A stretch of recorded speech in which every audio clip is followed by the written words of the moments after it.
Hello दोस्तों, स्वागत है आपका हमारे चैनल हैप्पी भाई की पढ़ाई में। देखिए फ्रेंड्स, आज हम बात करने जा रहे हैं परसेंटेज की। एग्जाम्स में बहुत ही पूछा जाने वाला टॉपिक और हमेशा कन्फ्यूज़न बनाए रहता है। तो इस कन्फ्यूज़न को आज हम पूरी तरह से दूर करेंगे और बात करेंगे टॉपिक परसेंटेज पे। तो परसेंटेज पे हम लोग बात करने जा रहे हैं कॉन्सेप्ट, बेसिक और एडवांस लेवल।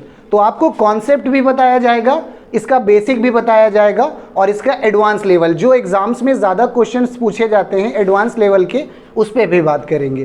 तो देखिए, पहले जान लेते हैं कि परसेंटेज होता क्या है। देखिए, जो परसेंटेज है इसी से वर्ड बनता है आपका परसेंट। क्या बनता है? परसेंट। अब ये जो परसेंट वर्ड है ये दो चीज़ों से बना है, पर और सेंट। पर और सेंट। पर का मतलब होता है प्रति, है ना, मीन्स ईच, और सेंट का मतलब होगा आपका, सेंट जो होगा ये सेंट वर्ड का मतलब है सेंचुरी। देखा होगा आपने सेंचुरी जो पड़ती है, सेंचुरी कैसे, जैसे आपने देखा होगा क्रिकेट में कोई बैट्समैन शतक मार दिया, तो इस सेंचुरी का मतलब होता है कोई भी 100 का समूह। तो ये जो 100 होता है, इसी का समूह जो होता है वो सेंचुरी होता है। तो हमारा कहने का मतलब हुआ कि 100 में से जो चीज़ हम सेलेक्ट करते हैं, कोई एक चीज़, उसे हम परसेंटेज कहते हैं। ठीक है, फॉर एग्जाम्पल देख लीजिए, 20%, इसका मतलब क्या होता है? 100 में से 20 सेलेक्ट करना। ठीक है, 30%, तो 100 में से 30 सेलेक्ट करना, है ना, दैट इज 30%। अब मान लीजिए आपके सामने लिखा हुआ है 50/400 या 50/200। तो हमने तो आपको बताया कि 100 में कैसे सेलेक्ट करेंगे। अब यहाँ पर 200 है, तो देखिए करते क्या हैं, इसे हम लोग 2 से डिवाइड कर लेंगे तो कितना आ जाएगा? 100, और इसे भी 2 से डिवाइड कर लेंगे तो कितना आ जाएगा? 25। तो ये हो जाएगा 25/100, मतलब 100 में से 25 सेलेक्ट कर रहे हैं, कितना हो जाएगा? 25%। तो ये आपका ब्रीफ एक्सप्लेनेशन हो गया परसेंटेज का। और इस चीज़ को हम परसेंटेज को सॉल्व करेंगे। अपना पहला मेथड डायरेक्ट मल्टीप्लेक्शन मेथड। इस मेथड से कैसे हम लोग परसेंटेज सॉल्व करेंगे, यहाँ पर हमने कुछ एग्जांपल्स ले रखे हैं। पहला एग्जांपल है 30% ऑफ 40। तो इसे हम लोग ऑब्वियसली कैसे सॉल्व करते थे, इसे लिख लेते थे 30/100, ऑफ की प्लेस पे इंटू 40, फिर ये 0 से ये 0, ये 0 से ये 0 कट करते थे, 3 4 12, ये हमारा आंसर आ जाता था। बट अगर हमें इसे शॉर्ट मेथड से सॉल्व करना हो तो देखिए, हम यहाँ पर देखेंगे कि हमारे पास ऊपर कितने ज़ीरोज़ हैं? 2 ज़ीरोज़ हैं, तो 2 ज़ीरोज़ इस परसेंट के 100 से कट जाएंगे और 3 4 कितना हो जाएगा? 12। ठीक है, तो ये इसका शॉर्ट मेथड हो गया। अब दूसरे क्वेश्चंस के लिए बात करते हैं। 25% ऑफ 30, इसे अगर हम शॉर्ट मेथड से करना चाहें तो देखिए हमारे पास एक ही ज़ीरो है ना, कोई बात नहीं है, 25 को 3 से मल्टीप्लाई कर लेंगे, कितना हो जाएगा? 75। एक ज़ीरो है, दूसरा ज़ीरो नहीं है, तो हम अपॉन में क्या कर लेंगे? 10, मतलब इसका आंसर कितना आ जाएगा? 7.5। ठीक है, इसी तरह आप धीरे धीरे देखिए अभी खेलना सीख जाएंगे। जितनी ज़्यादा आपकी प्रैक्टिस होगी उतना आप परसेंटेज से खेलना सीख जाएंगे। थर्ड एग्जाम्पल देखिए, थर्ड एग्जाम्पल में भी एक ही ज़ीरो है देखिए हमारे पास, तो हम क्या करेंगे? 2 से 42 को मल्टीप्लाई कर लेंगे, कितना हो जाएगा? 84। एक ही ज़ीरो का यूज़ हुआ है, दूसरा ज़ीरो नहीं है, तो अपॉन में क्या कर लेंगे? 10, तो ये कितना हो जाएगा? 8.4। तो इस तरह से हम डायरेक्ट मल्टीप्लेक्शन मेथड से बहुत सारे एग्जाम्पल्स सॉल्व कर सकते हैं। एक एग्जाम्पल और लेके आपको दिखाते हैं। सपोज करिए हमारे पास है 25% ऑफ 15।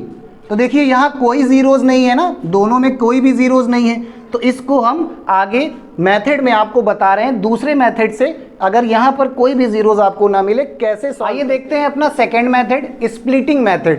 अब देखिए टर्म्स को यहाँ पे स्प्लिट करके कैसे हम लोग परसेंटेज के क्वेश्चन सॉल्व करेंगे, इस पे बात करते हैं। क्वेश्चन हमने लिया है 65% ऑफ 90।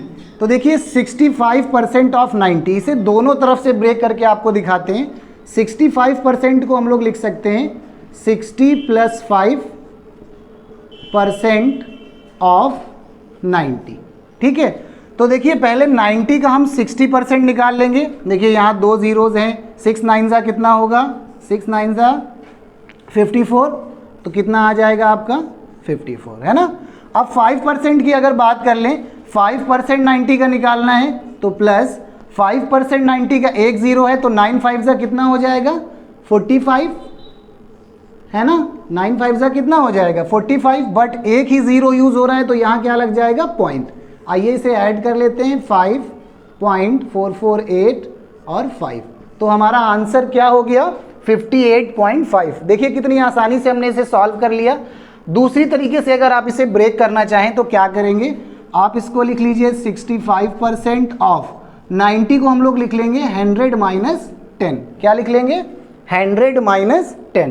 तो 65% का अगर 100 निकालेंगे आप तो देखिए कितना आ जाएगा 65, और 10 निकालेंगे तो कितना आ जाएगा 6.5।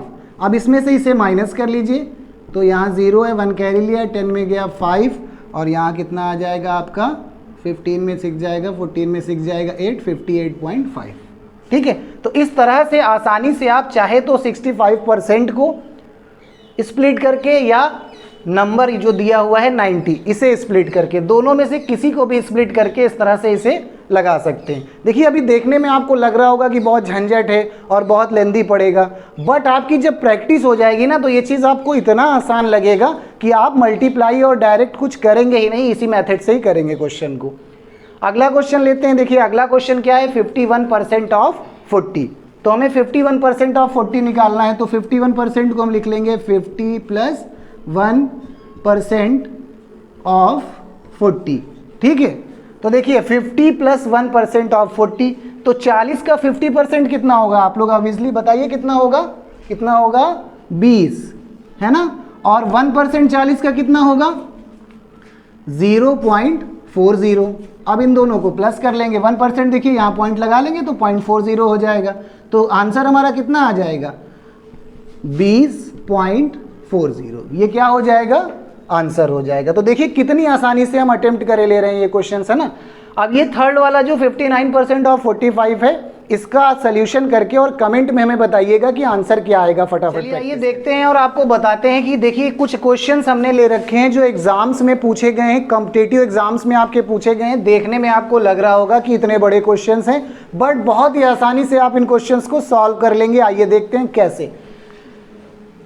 1245 का 15.5% माइनस 1458 का 12.5% कितना होगा।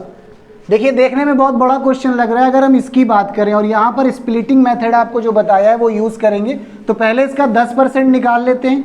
इसका 10% का मतलब यहाँ पर पॉइंट लग जाएगा 124.5। अब इसका 5% निकाल लेते हैं। 5% मतलब 10% का आधा होगा, तो इसका आधा कितना होगा, इसका आधा होगा आपका 6 और 2, और इसका आधा होगा 25, है ना, ये 50 कर लेते हैं, तो इसका आधा कितना होगा 25। तो 15% निकाल लिया है। अब 0.5% निकालने के लिए हम इसका 1% निकाल लेते हैं, तो इसका 1% कितना, यहाँ पर पॉइंट लग जाएगा, यानी 12.45, और 0.5 का मतलब इसका आधा, तो 12 का आधा हो जाएगा 6, और 4 5 2 2 जा बस इतने पे छोड़ देते हैं, और इसे क्या कर लेते हैं प्लस कर लेते हैं। तो 5 और 2 7, 5 2 7 2 9, 4 2 6 6 12, 1 कैरी 2 1 3 6 9 और 192.97। देखा कितनी आसानी से हमने इसे सॉल्व कर लिया। अब इसकी बात करते हैं 1458 का 12.5%, ये और भी आसान है। देखिए करेंगे क्या, 12.5% यानी 25 का आधा, है ना, और 25 मतलब 1/4, तो 1/4 का आधा कितना हो जाएगा 1/8, यानी इस पूरे नंबर को हम किससे डिवाइड कर लेंगे 8 से। तो 8 से डिवाइड कर लेते हैं, माइनस यहाँ लगा लिया, 8 1 जा 8, 6 बचा 65, 8 अठाई 64, 1 बचा 18, 8 दूनी 16, पॉइंट 2 बचा 0 बढ़ा लिए, 8 दूनी 16, 8 पंच 40, कितना आ गया 182.25। अब इसमें से इसको माइनस कर लेते हैं, तो इसे यहाँ लिख लेते हैं 192.97, इसमें से इसे माइनस कर लेते हैं। 7 में 5 गए 2, 1 कैरी लिया, लेने की ज़रूरत ही नहीं। 9 में 2 जाएगा 7, 2 में 2 गया 0, 9 में 8 गया 1, और 10.72 यानी 10.72। देखिए यहाँ 7 3 है, यहाँ 7 4 है, यहाँ 7 5 है, मतलब 10.72 किस ऑप्शन में है, फर्स्ट ऑप्शन में है, तो ये हमारा पहला ऑप्शन सही हो जाएगा। ठीक है, इस तरह आसानी से हम इस तरह के क्वेश्चंस अटेम्प्ट कर सकते हैं। अब देखिए अगला क्वेश्चन जो है 160 का स्क्वायर रूट कितना परसेंट बराबर 64 डिवाइडेड विथ 2। तो इसे भी बड़ी आसानी से हम कर सकते हैं। देखिए 160 का की जगह मल्टीप्लाई लगा लिया, और यहाँ हमने मान लिया कि x परसेंट है, कितना परसेंट है, और 2 से 64 को डिवाइड करेंगे 32 हो जाएगा। थोड़ी देर के लिए ये स्क्वायर रूट आप भूल जाइए, है ना, थोड़ी देर के लिए हम मान लेते हैं कि हमारे पास कोई स्क्वायर रूट नहीं है। तो x परसेंट का मतलब क्या हो जाएगा, 160 into x upon 100 is equal to 32, ये सब उधर भेज दीजिए। तो x इज इक्वल टू आपका हो जाएगा 32 इंटू 100 अपॉन 160, 0 से 0, 16 2 ज़ा 2 10 ज़ा कितना आ जाएगा 20। तो यहाँ पर x जो निकला है वो कितना आया है 20, बट इसका रूट था तो यहाँ रूट ले लेंगे। रूट हटाने के लिए इसका क्या करेंगे, स्क्वायर करेंगे, तो ये x हो जाएगा, और 20 का स्क्वायर है वो कितना आ जाएगा 400, है ना। 20 का स्क्वायर कितना आ जाएगा 400। तो इस बात का ध्यान देना, देखिए ऑप्शन में आपको 20 भी दिया हुआ है, लास्ट में जो स्क्वायर रूट छोड़ा था उसे सॉल्व करना है, और ये तभी सॉल्व होगा जो नंबर निकलेगा जब हम उसका स्क्वायर करेंगे। तो स्क्वायर कर लिया तो इस तरह से हमारा कौन सा, ये बी वाला ऑप्शन सही हो जाएगा। तो हमने हर तरह के आपको क्वेश्चंस बता दिया है फ्रेंड्स। आई होप आपको बहुत अच्छे से समझ में आ गया होगा। तो इस पूरे टॉपिक की प्रैक्टिस कर और हमें बताइएगा कि आपने परसेंटेज कितनी आसानी से सीखा, और आप परसेंटेज से खेलना सीख गए कि नहीं। और वीडियो अच्छी लगी हो तो वीडियो को लाइक और शेयर करिएगा ज़्यादा से ज़्यादा, चैनल को सब्सक्राइब करिए। आज के लिए इतना ही। Thank you students, have a nice day, bye bye.